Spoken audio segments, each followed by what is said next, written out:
Okay, this is Hurricane Beryl. We got some lessons learned from this thing, and that's definitely want to try and implement as many of these lessons learned as possible because they're going to help us in the future, no doubt. This is the first real hurricane that hit us that affected us pretty dramatically. I mean, there's over 2 million people without power, and still 300 some thousand, still 600,000. What is it? 460,000 plus without power still. 5 days later, 6 days later, whatever it is. So, as far as generators are concerned, dual fuel options are good generators to have. That way you have the option of doing gasoline or propane. And gasoline comes with its challenges in the fact that if the pumps are down, then there's no way for them to pump the gas out of the pump. And that's true with propane as well. But where gasoline also is a little bit more of a challenge, I think, is that it can't be stored for a long period of time. It needs to be stabilized and used within a reasonable amount of time. Where propane, on the other hand, you get a bottle of propane, you can get the little gas grill propanes, or you can get the bigger ones, and they'll last virtually forever, burn the same. There's no issues at all on those. Get a handful of those, and you'll be good for a while. So you can get a dual fuel options. Definitely, I think we didn't use the propane option, even though we do have the dual fuel capability in our new generator. We just used the gas only. We wound up filling the gas.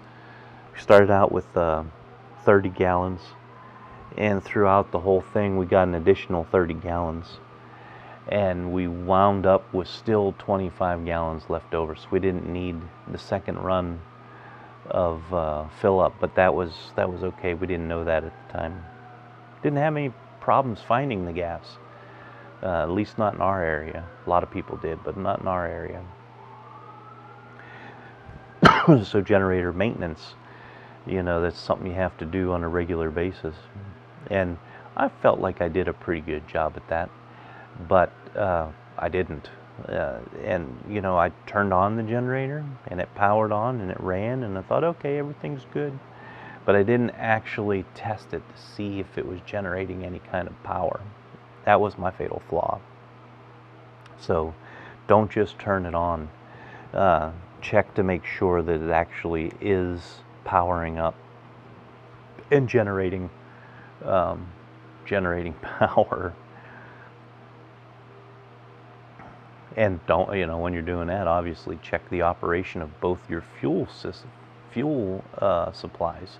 Because if you go and you say, well, I'm only going to use gasoline, and for some reason your carburetor gets gummed up and it won't start on gasoline, and you don't have any propane available, that could be a problem. That happened to a buddy of mine. He had some gas, he had some propane luckily, but his generator would only run on the propane.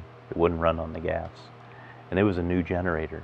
So he said he had never run gasoline through it before. So those are the kinds of things, check both when you have dual options.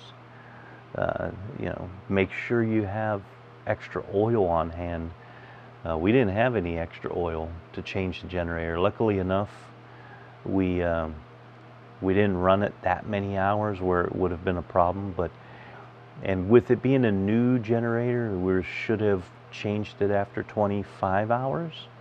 But we didn't know, and we definitely didn't have any oil to do that. So we ran it beyond its 25 hours, but not beyond its 100 hours that it says on a regular basis. Change it.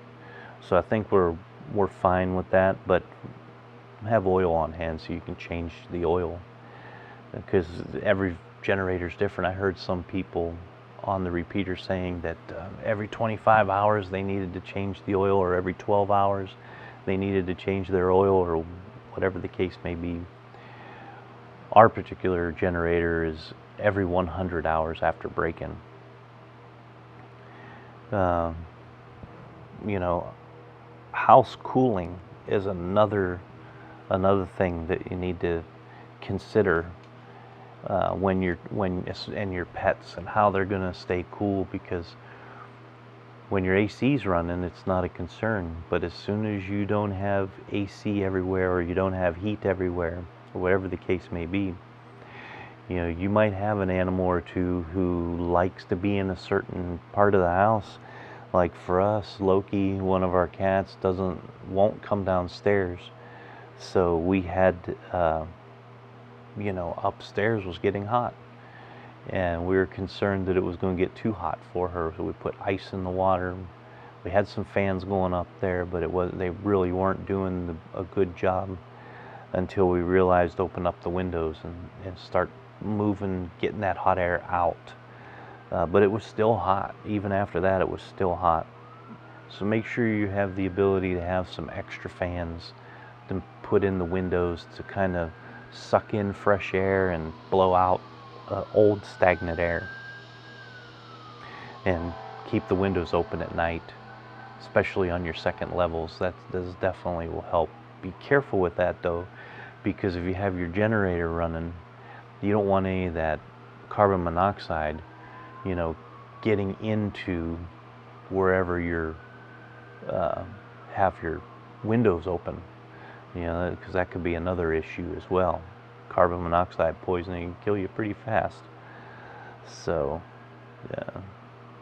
yeah, open the windows and definitely expect, especially in the summer here in Texas, expect your upstairs to get over 90 degrees in a relatively short period of time, when you have no AC and no positive air movement up there.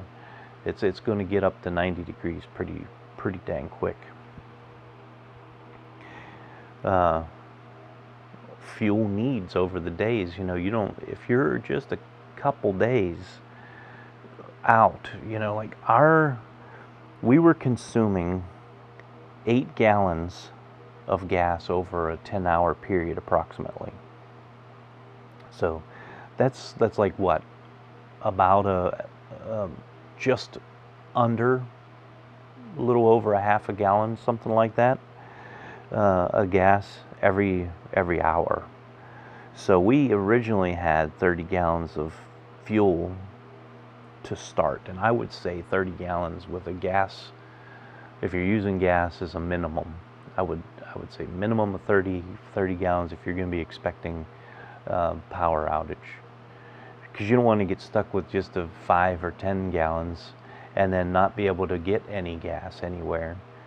So 30 gallons will get you through a solid 2 days of operation around the clock. Make sure that you have the, you know, we have a 7,500 watt generator, and it's able to power multiple fans, lights, TVs, portable AC unit, and our 2 refrigerators. So that's, you know, that's pretty large generator, so it's going to take more fuel. Our total usage was 35 gallons over the 53 hours. So that roughly calculates out to just over half a gallon an hour, like I said before.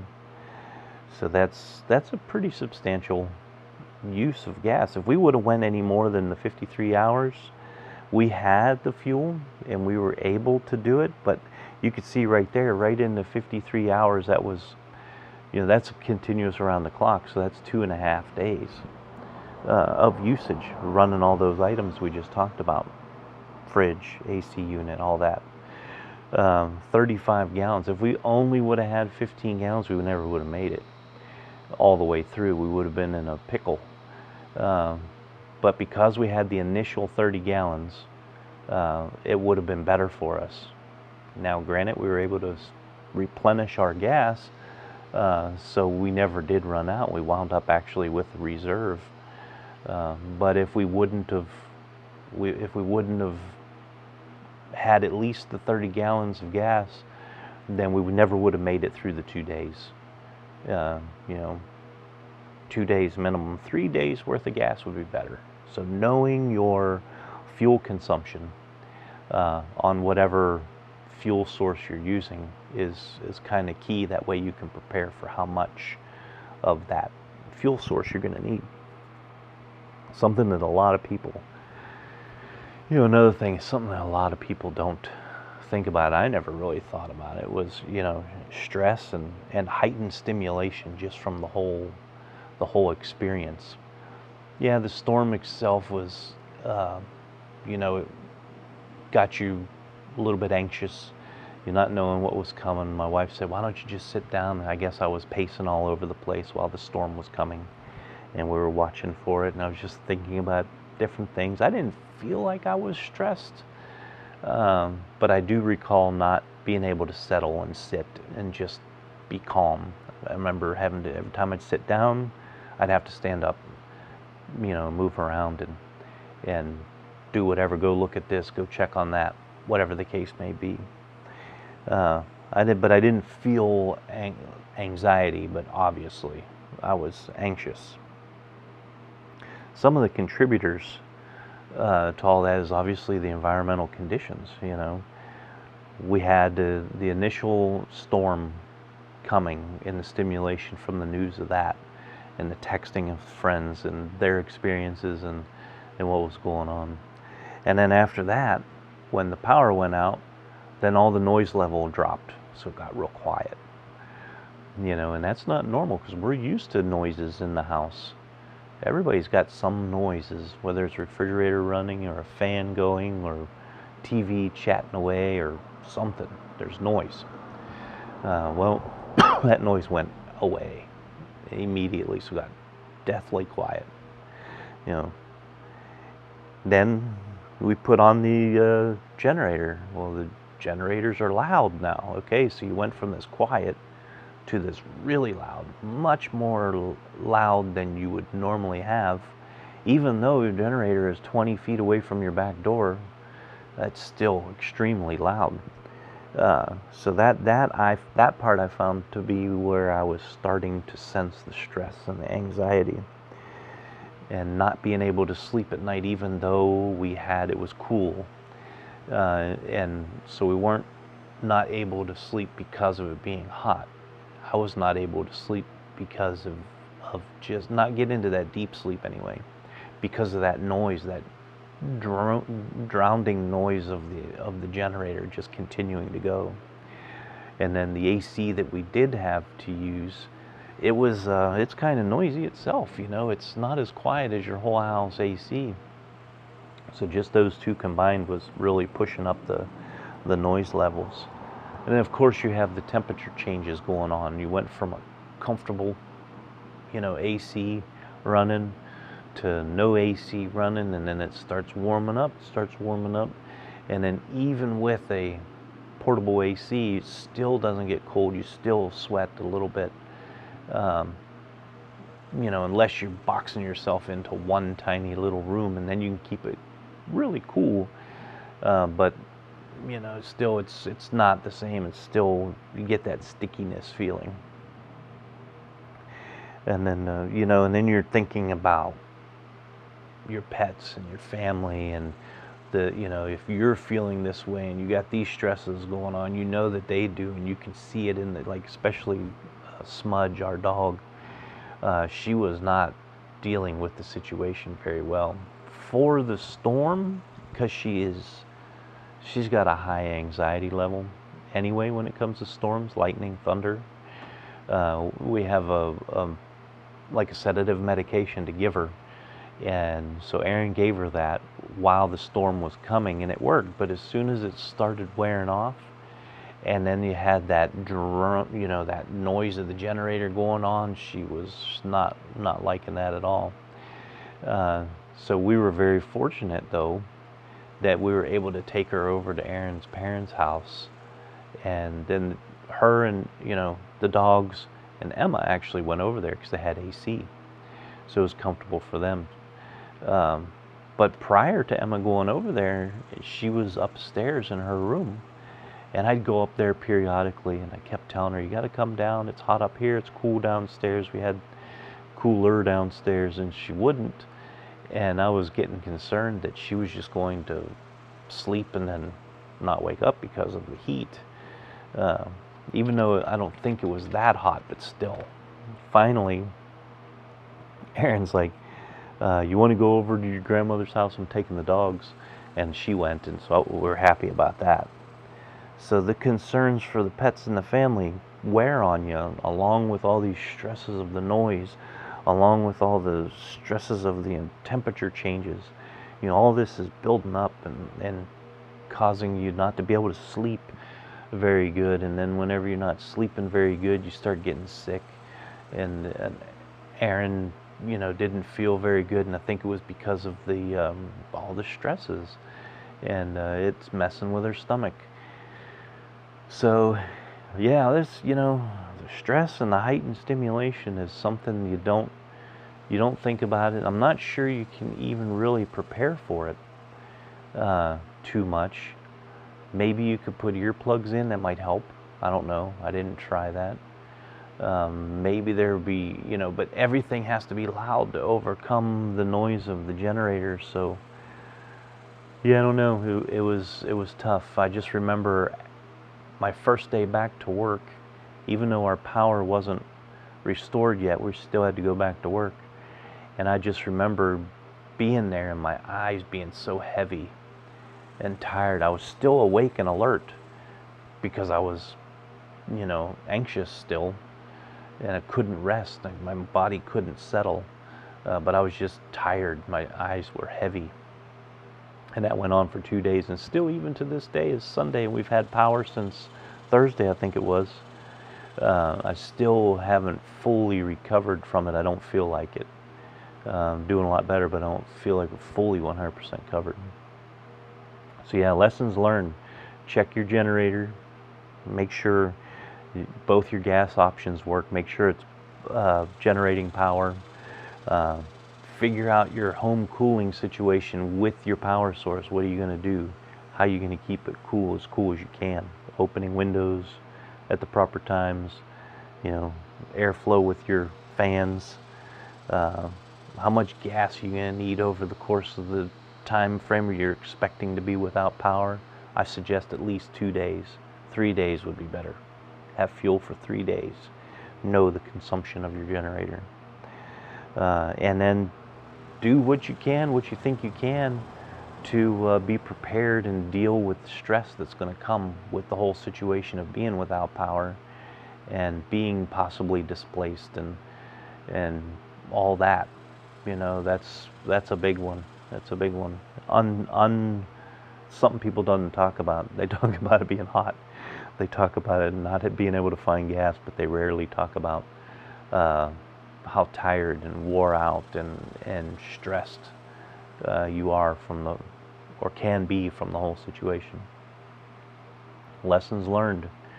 Beryl, Hurricane Beryl, July 7th and 8th, and lasted all the way to the 11th until we got power back, and still to this day, 3 days after we got power, there's still 460,000 people without power. So we need to pray for them 6 days later. All right, so that's it.